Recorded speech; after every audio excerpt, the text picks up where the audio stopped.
చౌటకూరు మండల కేంద్రంలో 35.50 కోట్ల వ్యయంతో ట్రైబల్ లా కాలేజ్ మంజూరు చేసిన రాష్ట్ర మంత్రి దామోదర్ రాజనరసింహకు గిరిజన నాయకులు కృతజ్ఞతలు తెలిపారు.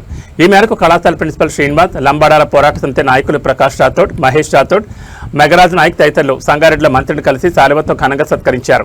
అనంతరం మిఠాయి తినిపించి తమ ఆనందాన్ని పంచుకున్నారు. చౌటకూరులో ట్రైబల్ లా కాలేజ్ ఏర్పాటు చేయడం ద్వారా గిరిజన విద్యార్థులకు న్యాయ విద్య మరింత చేరువవుతుందని నాయకులు పేర్కొన్నారు. ఉన్నత విద్యతో పాటు న్యాయ రంగంలో గిరిజన యువత రాణించేందుకు ఈ కళాశాల దోహదపడుతుందని ఆశాభావం వ్యక్తం చేశారు. దిశ కమిటీ సంగారెడ్డి జిల్లా సభ్యుడు ప్రకాష్ రాథోడ్ మాట్లాడుతూ గిరిజన విద్యార్థులకు నాణ్యమైన న్యాయ విద్యను అందించే దిశగా ప్రభుత్వం తీసుకున్న నిర్ణయం చారిత్రాత్మకమన్నారు. కళాశాల మంజూరుకు మంత్రి దామోదర్ రాజనరసింహకు ప్రత్యేక కృతజ్ఞతలు తెలిపారు.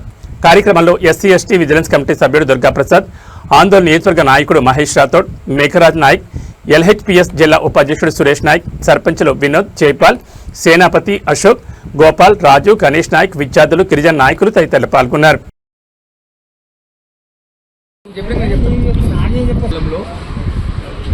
గిరిజన లా కాలేజీ మంజూరు చేసినందుకు వైద్య ఆరోగ్య శాఖ మంత్రి దామోదర్ రాజనరసింహ గారికి,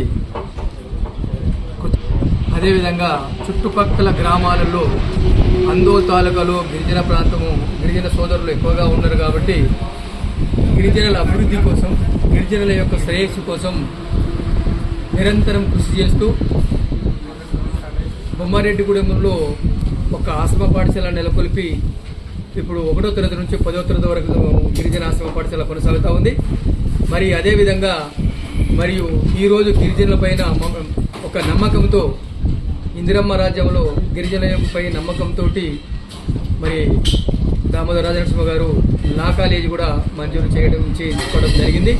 దానికి 35 కోట్ల మంజూరుతో చౌటకూరులో నిర్మాణం చేయడం కోసము సారు కష్టపడి తెచ్చినందుకు సార్కు ధన్యవాదాలు మా బొమ్మరెడ్డిగూడెం గిరిజన తరఫున తెలియజేస్తున్నాం. ఈ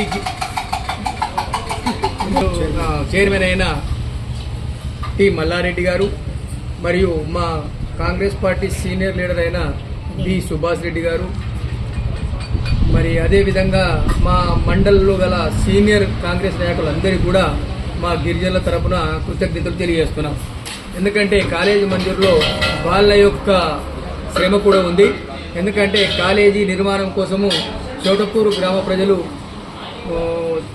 భూమిని కూడా త్యాగం చేయడం జరుగుతుంది. కాబట్టి ఆ చౌటకూరు ప్రజల తరఫున కూడా మేము వారికి ధన్యవాదాలు తెలియజేస్తున్నాం.